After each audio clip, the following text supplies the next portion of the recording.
Assalamualaikum warahmatullahi wabarakatuh. Perkenalkan, kami dari kelompok 8 akan mempresentasikan tentang infrastruktur teknis untuk menunjang sistem komunikasi Indonesia. Infrastruktur teknis adalah peralatan, sarana, dan prasarana yang diperlukan sebagai bagian penting dan juga menunjang bagi proses kelancaran dalam sistem komunikasi modern. Tahapan-tahapan infrastruktur teknis. Yang pertama, infrastruktur bagian produksi. Yang kedua, infrastruktur bagian distribusi. Dan yang ketiga, infrastruktur bagian konsumsi. Infrastruktur teknis bagian produksi adalah peralatan atau sarana dan prasarana yang digunakan untuk menunjang kegiatan produksi informasi. Salah satu contohnya adalah peralatan studio televisi atau radio. Beberapa contoh peralatan studio TV atau radio seperti kamera, mikrofon, audio mixer, lighting, dan masih banyak lagi. Kamera merupakan peralatan yang berfungsi menghasilkan gambar yang bergerak atau motion picture yang digunakan untuk produksi acara-acara TV, baik di dalam studio maupun di luar studio. Mikrofon merupakan alat yang digunakan untuk menghasilkan suara yang mana terjadi perubahan energi dari energi akustik atau energi gelombang suara menjadi energi listrik. Mikrofon sendiri terdiri dari beberapa macam, yakni mikrofon kondenser dan mikrofon dynamic. Audio mixer. Seperti namanya mixer atau mencampur, audio mixer merupakan peralatan yang digunakan untuk mencampur atau memixing suara dari berbagai sumber suara, misalnya dari mikrofon, tape recorder, VTR, dan lain-lain, sehingga menghasilkan suatu output dari hasil gabungan berbagai sumber suara tersebut, yang kemudian akan diteruskan ke master switcher untuk disiarkan ke pemirsa. Lighting atau pencahayaan. Lighting adalah lampu yang digunakan untuk mengatur pencahayaan yang tepat saat produksi acara TV. Infrastruktur teknis distribusi. Yang dimaksud dari infrastruktur teknis distribusi yaitu alat-alat atau peralatan yang digunakan sebagai penunjang kepentingan pendistribusian pesan kepada konsumen. Dalam infrastruktur teknis distribusi sendiri terdapat macam-macam alat dan bagian, seperti fiber optik, alat pemancar, pesawat radio, pesawat televisi. Fiber optik atau dalam bahasa Inggris disebut dengan optical fiber atau fiber optics adalah jenis kabel yang terbuat dari serat kaca atau plastik halus yang dapat mentransmisikan sinyal cahaya dari satu tempat ke tempat lainnya. Di dalam fiber optik terdapat bagian-bagian yaitu core, cladding, coating, dan outer jacket. Alat pemancar adalah sebuah perangkat elektronik yang dapat digunakan untuk menghubungkan sebuah komputer ke sebuah jaringan dengan teknologi pemancaran pita basis baseband, sehingga komputer tersebut dapat memancarkan dan menerima sinyal di dalam jaringan tersebut. Pesawat radio adalah sebuah pesawat radio kontrol atau model, sering disebut juga dengan pesawat terbang RC atau pesawat RC adalah pesawat terbang kecil yang dikendalikan dari jarak jauh oleh operator di tanah dengan menggunakan pemancar radio genggam. Kontrol permukaan pada gilirannya mempengaruhi orientasi pesawat. Pesawat televisi merupakan suatu perangkat pesawat yang dapat menampilkan gambar dan suara sebagaimana aslinya. Gagasan mengirimkan gambar dengan sarana listrik sudah lama adanya, dan dalam perjalanannya ia melalui proses-proses penyempurnaan sehingga akhirnya dapat dihasilkan sebagaimana yang ada saat ini. Infrastruktur kepentingan konsumsi. Yang dimaksud dari infrastruktur kepentingan konsumsi yaitu peralatan yang digunakan sebagai penunjang konsumen untuk menerima pesan atau informasi. Dalam infrastruktur konsumsi ini terdapat dua alat, yaitu televisi dan radio. Televisi adalah sebuah media telekomunikasi terkenal yang berfungsi sebagai penerima siaran gambar bergerak beserta suara, baik itu yang monokrom, hitam putih maupun berwarna. Sekarang sudah tidak ada yang monokrom, sudah jarang sekali. Kata televisi merupakan gabungan dari kata tele yang berarti jauh dari bahasa Yunani dan visio yang berarti penglihatan dari bahasa Latin.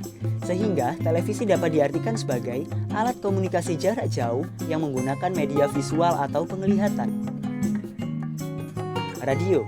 Radio adalah teknologi yang digunakan untuk pengiriman sinyal dengan cara modulasi dan radiasi elektromagnetik. Gelombang ini melintas dan merambat lewat udara dan bisa juga merambat lewat ruang angkasa yang hampa udara karena gelombang ini tidak memerlukan medium pengangkut. Oke, selanjutnya kita akan membahas tentang Big Data. Big Data adalah istilah yang menggambarkan volume besar data baik terstruktur maupun tidak terstruktur sehingga tidak bisa diolah menggunakan perangkat database relasional biasa. Big Data dapat dianalisis demi pemahaman yang mengarah kepada keputusan dan gerakan bisnis strategis yang lebih baik. Sejarah Big Data. Big Data pada mulanya dikenalkan oleh seorang ahli analisis industri yang bernama Doug Lennie pada tahun 2000-an. Lennie menyampaikan permasalahan utama dari suatu data yang besar yang saat ini menjadi karakteristiknya, yaitu 3V. Volume, velocity, dan variety. Perkembangan data kemudian melonjak pesat ketika media sosial atau berbagai layanan online lainnya mengumpulkan berbagai data dari usernya, seperti Facebook dan YouTube. Kemudian, pada tahun 2005, berbagai pengembangan software open source untuk menganalisis data ini dibuat seperti Hadoop dan NoSQL. Pada saat ini pula, data terus tumbuh dan berkembang sangat besar. Kemudian, Big Data terus berkembang pada era perkembangan Internet of Things. Pada era ini, berbagai data user dikumpulkan pada server untuk mendapatkan informasi yang berharga dari para konsumen IoT. Mengapa Big Data itu penting? Pentingnya Big Data tidak berkisar pada seberapa banyak data yang Anda miliki, tetapi apa yang Anda lakukan dengan data tersebut. Anda dapat mengambil data dari sumber apapun dan menganalisisnya untuk menemukan jawaban yang memungkinkan. Yang pertama, seperti pengurangan biaya. Yang kedua, pengurangan waktu. Yang ketiga, pengembangan produk baru dan penawaran yang dioptimalkan. Yang keempat, pengambilan keputusan yang cerdas.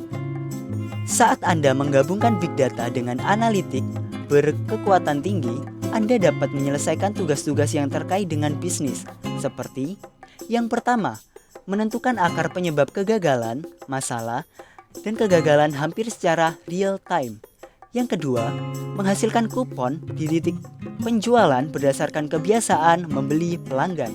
Yang ketiga, menghitung ulang seluruh portofolio resiko dalam hitungan menit. Yang keempat, mendeteksi perilaku curang sebelum mempengaruhi organisasi Anda. Cara kerja Big Data. Yang pertama, tetapkan strategi Big Data. Strategi Big Data adalah rencana yang dirancang untuk membantu Anda mengawasi dan meningkatkan cara Anda memperoleh, menyimpan, mengelola, berbagi, dan menggunakan data di dalam dan di luar organisasi Anda. Identifikasi sumber Big Data. Yang pertama, A. Streaming data. Berasal dari kata Internet of Things atau IoT dan perangkat terhubung lainnya yang menganalisir ke sistem TI dari perangkat yang dapat dipakai, mobil pintar, perangkat medis, peralatan industri, dan banyak lagi. B. Media sosial. Data berasal dari interaksi di Facebook, YouTube, Instagram, dan lain sebagainya. Ini termasuk sejumlah besar data dalam bentuk gambar, video, suara yang berguna untuk fungsi pemasaran, penjualan, dan dukungan. C. Data yang tersedia untuk umum berasal dari sejumlah besar sumber data terbuka seperti pemerintah Amerika Serikat, GOV atau Government, CIA, World Facebook, atau portal data terbuka Uni Eropa. D. Data besar lainnya dapat berasal dari danau data, sumber data cloud, pemasok dan pelanggan. 2. Akses, kelola, dan simpan data. 3. Analisis data. 4. keempat, buat keputusan berdasarkan data.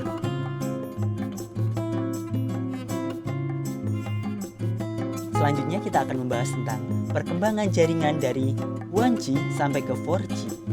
Generasi pertama atau 1G, hampir seluruh sistem pada generasi ini merupakan sistem analog dengan kecepatan rendah atau low speed dan suara sebagai objek utama. Contohnya NMT atau Nordic Mobile Telephone dan AMPS Analog Mobile Phone System.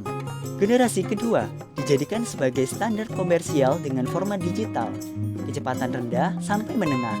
Contohnya seperti GSM dan CDMA 2000, 1X RTT. Antara generasi kedua dan generasi ketiga sering disisipkan generasi 2.5, yaitu digital kecepatan menengah hingga 150 kbps. Generasi ketiga, digital mampu mentransfer data dengan kecepatan tinggi atau high speed dan aplikasi multimedia untuk pita lebar atau broadband. Contohnya seperti WCDMA atau dikenal juga dengan UMTS dan CDMA 2000, 1X EVDO. 4G merupakan pengembangan dari teknologi 3G. Generasi keempat, 4G dikatakan memiliki kecepatan 500 kali lebih cepat daripada CDMA 2000 dengan memberikan kecepatan hingga 1 Gbps jika Anda di rumah atau 100 Mbps ketika Anda berpergian dan dalam waktu yang sangat singkat tentu saja. Untuk contoh, seberapa cepat teknologi 4G adalah mendownload film berkapasitas 6 GB hanya diperlukan waktu 6 menit. Sistem 4G akan dapat menyediakan solusi IP yang komprehensif di mana suara, data, dan arus multimedia dapat sampai kepada pengguna kapan saja dan di mana saja. Pada rata-rata, data lebih tinggi dari generasi-generasi sebelumnya. Perbedaan jaringan dari 1G sampai 4G. 1G adalah generasi pertama dari teknologi seluler nirkabel atau biasa disebut dengan telekomunikasi seluler. Jaringan ini diperkenalkan pada tahun 1980-an. 1G pada umumnya adalah teknologi analog dan ponsel yang memiliki daya tahan baterai yang terbatas dan kualitas suara tanpa keamanan yang besar, dan kadang-kadang akan mengalami panggilan yang terputus atau dropped calls. Kecepatan maksimal dari 1G yaitu 2.4 kbps. 2G, jaringan ini muncul pada tahun 1990-an yang menghubungkan sinyal digital ke dalam jaringan seluler. 2G adalah implementasi digital pertama dari komunikasi suara nirkabel. 2G juga memperkenalkan layanan data seluler yang aman dan mampu mengirimkan pesan teks, SMS, dan pesan multimedia atau MMS. 2G juga memperkenalkan konsep CDMA dan GSM. Dengan konsep CDMA dan GSM itu, kecepatan maksimal dari jaringan 2G bisa mencapai 50 kbps atau 1 Mbps. Perbedaan utama dari 1G dan 2G yaitu sinyal radio yang digunakan oleh jaringan 1G adalah analog, sedangkan jaringan 2G adalah digital. 3G, generasi ini diperkenalkan sejak tahun 2001. Penanganan data broadband menjadi ciri khas sistem 3G dan merupakan persyaratan bagi ponsel pintar yang memproses aplikasi berat data yang terlibat dengan jejaring sosial, streaming musik dan video, dan sistem GPS. Kecepatan maksimal internet bisa mencapai 0,2 Mbps. Bahkan, beberapa provider sudah bisa menggunakan kecepatan yang lebih dari itu dan bisa disebut sebagai jaringan seluler 3.5G atau 3.75G. 4G, jaringan ini mulai meningkatkan data bandwidth sekitar 10 kali lipat dari jaringan 3G. 4G dihadirkan untuk menyediakan jaringan internet dengan kecepatan tinggi, kualitas tinggi, dan kapasitas tinggi kepada pengguna, namun tetap menjaga keamanan. Selain itu, jaringan ini juga dapat menurunkan biaya layanan suara dan data, serta multimedia dan internet melalui IP. Standar yang ditawarkan dari jaringan 4G adalah kecepatan akses searching, pelayanan games, video dengan kualitas yang tinggi, TV support, dan masih banyak lagi.